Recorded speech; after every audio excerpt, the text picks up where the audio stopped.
everyone, I'm Misty, and I'm on the suburban edge.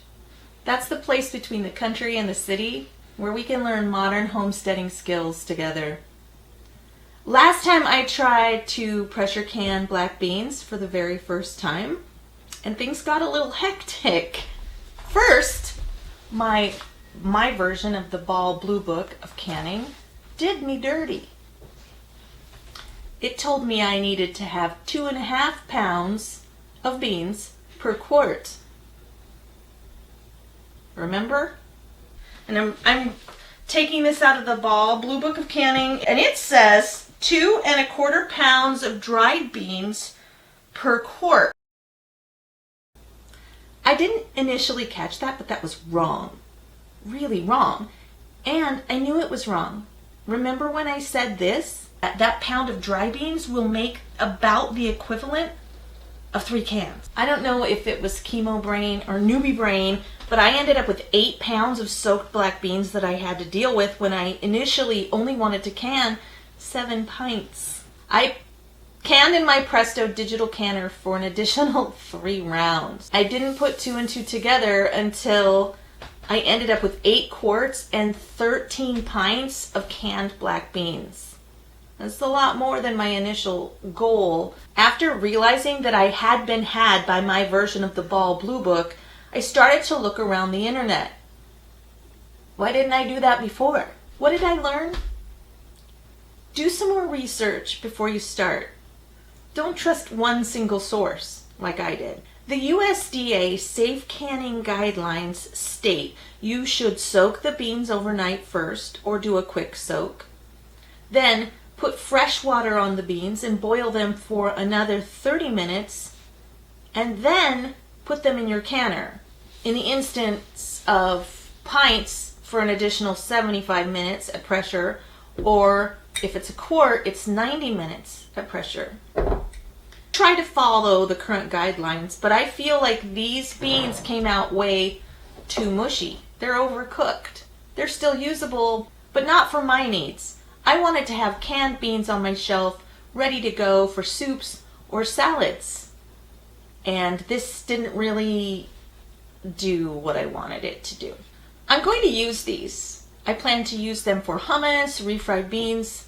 I even made a batch of chocolate chip cookies with them. My kids thought it was weird, but they are delicious and gluten-free. I'm not a cowgirl canner.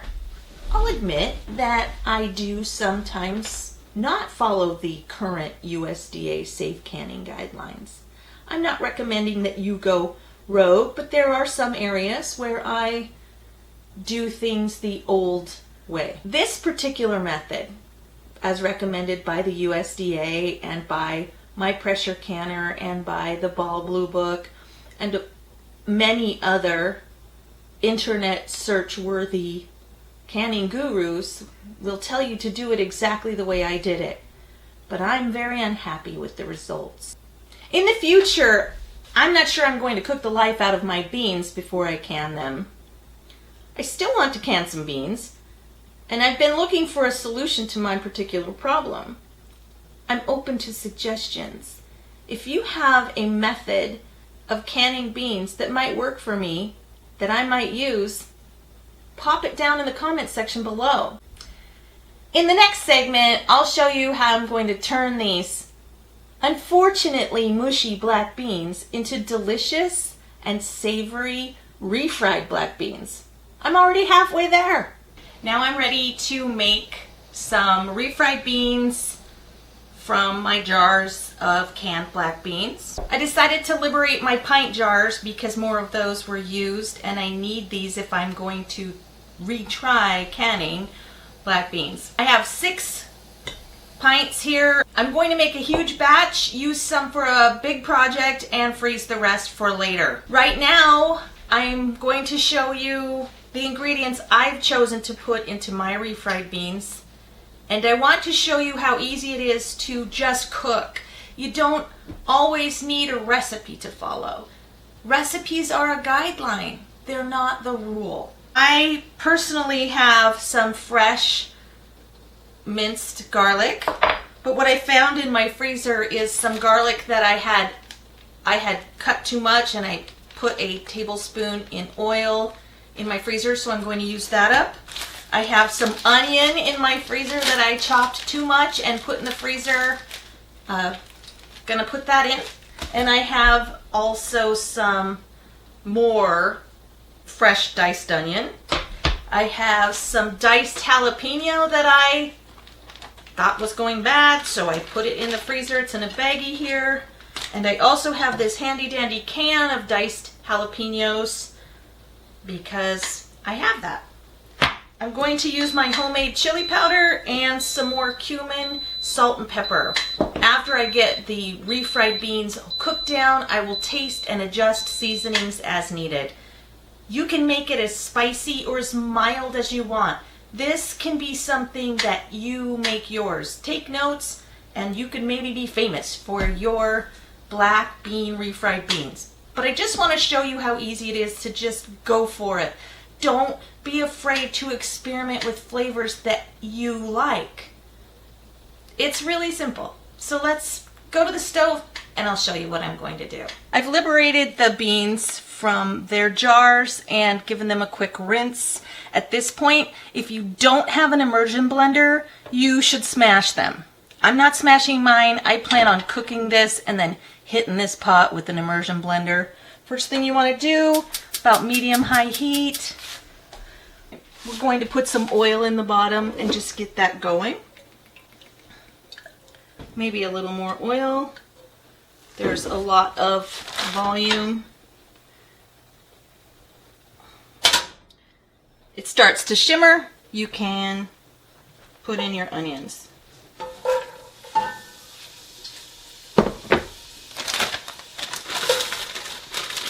I put the fresh and the frozen right in there together.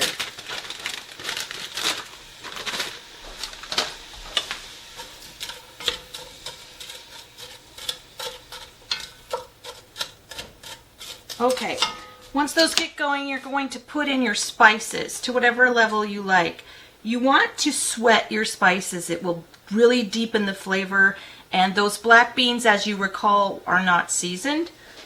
So as soon as these get a little more caramelized, I'll show you the next step. Because half of my onions were frozen, there's going to be a little extra liquid to cook off. That's going to be okay. I want to wait for that to cook off until the onions are nice and translucent.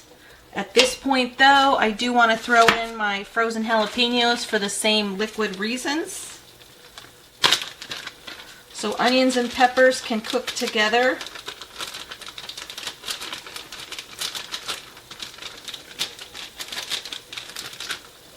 That seems like a lot of jalapenos, but they were pretty mild to begin with. And again, I'm cooking a lot of unseasoned beans. You have to do something for flavor. And the can of jalapenos is going in there. That's going to kick up the heat, but I believe those were mild. No, it doesn't say. Let that do its thing for a bit, and then come back and add my spices. Oh, I wish you could smell how the jalapeno and the onions smell.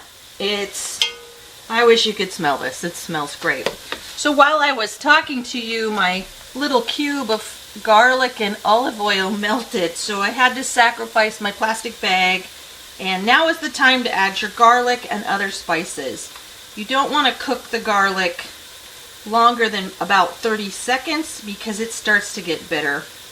We want all that lovely garlic flavor without letting it be bitter. So give that a quick stir. Now it's time to add your seasoning. And I'm eyeballing it. I may need to add more later, but this step allows those flavors to really bloom, kind of like dry roasting something. It really brings out the flavor, and I am a huge fan of cumin. You might have heard that in a previous episode, and it's true. So I'm going to put some pepper in there. I really want a punchy flavor. It's refried beans after all. And some salt. This is just some kosher salt. May need more later. I don't know. Just going to let that get really aromatic. Just give it another few seconds. Oh my word, it smells so good in here. My mouth is watering, and it's so far just aromatics and spices. You could put oregano in here, more chilies, different chilies, all kinds of different flavor profiles you can play around with. But really the base is going to be your onions, garlic, and pepper combination. And then of course you do need chili powder, you need cumin. Those flavors to me really punch up that black bean. Black beans and cumin go together. They're really good friends. So that's been about 30 seconds. I'm going to add in my beans that I have not smashed. Again, I plan on hitting this with an immersion blender. I just want to make sure my proportions, my guesses were correct. I don't want over-seasoned beans, but lucky me, I have more black beans to throw in if it's too spicy. I think it's just right though. I think this is going to taste marvelous. I'm just getting it all stirred together, and then I'm going to turn it down and let that cook. Let it cook down. I don't want it to burn, but I want those flavors to really meld in there. When I come back, we'll give it a taste and adjust any seasonings. And then if it's right, I'm going to hit it with that immersion blender.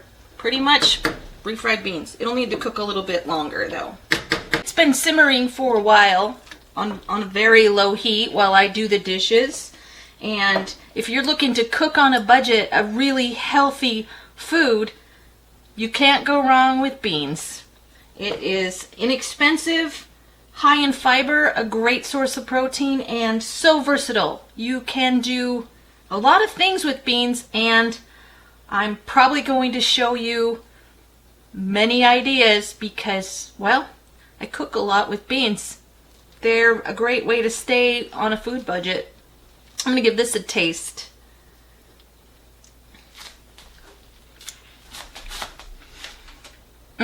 Wow, that's good. But a little on the spicy side. I think it would be okay for most of us in the family, but my Grace would not enjoy that heat level. I'm going to add some more beans. For those of you keeping score, I believe that brings us up to 7 pints. I'm also going to add a little salt and I think a pinch or two of oregano. It needs a little punch somewhere. Boy, that's good though. Those are going to be great beans.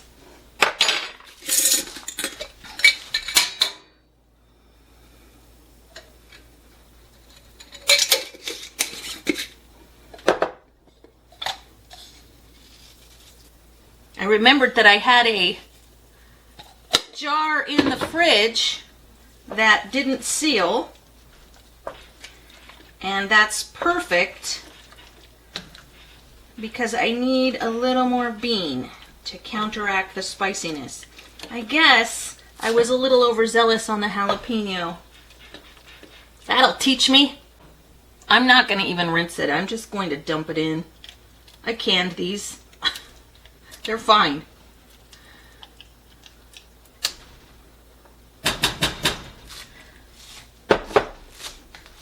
So now I'm adding cold beans to my hot pot. I gotta get it back up to temperature.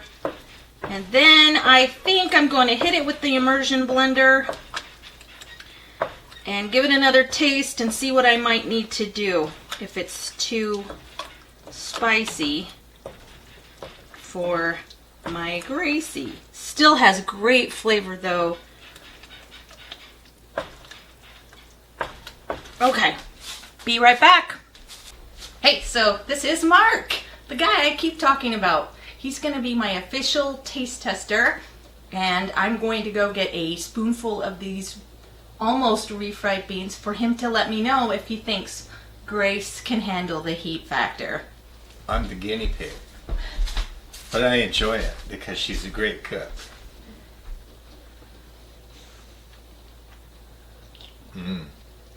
Yeah, well, wait a minute. That might be too hot for Grace.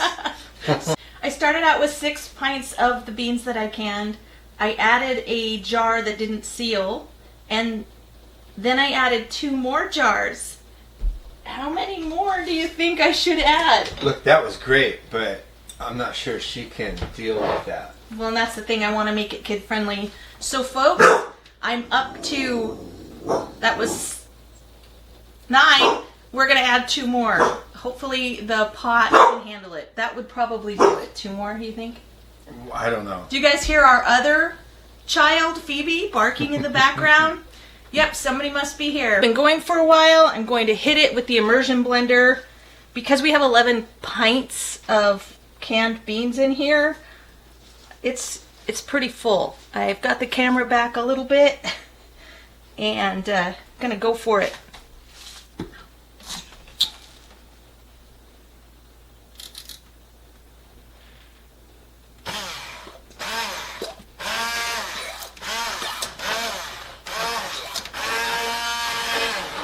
Come back when that's all done. My big, beautiful pot of refried black beans are done. I had them on the stove on low, kept stirring them in between doing massive amounts of dishes. And I think they're beautiful. They're a little bit on the thin side right now, but the refried beans will thicken as they cool. So I get the impression that they are going to be just fine for me. However, if they're not fine, you can make a slurry of equal parts cold water and cornstarch, or I use potato starch or arrowroot powder. I kind of work the same. Right now I'm working through some arrowroot powder. Equal parts cold water and your thickener, and slowly add it in. And that will also thicken your beans if you don't want to spend hours and hours at the stove. Also, you don't have to make 11 pints of refried beans, which filled up my whole stock pot here. But don't you worry, they're going to get used. Thanks for spending this time with me. I love spending time with you. And if you love this content, please give me a like and consider subscribing to my channel. It helps my channel grow. And you and I, we can spend even more time together. The next episode, I'm going to be making a lovely meal with these beans.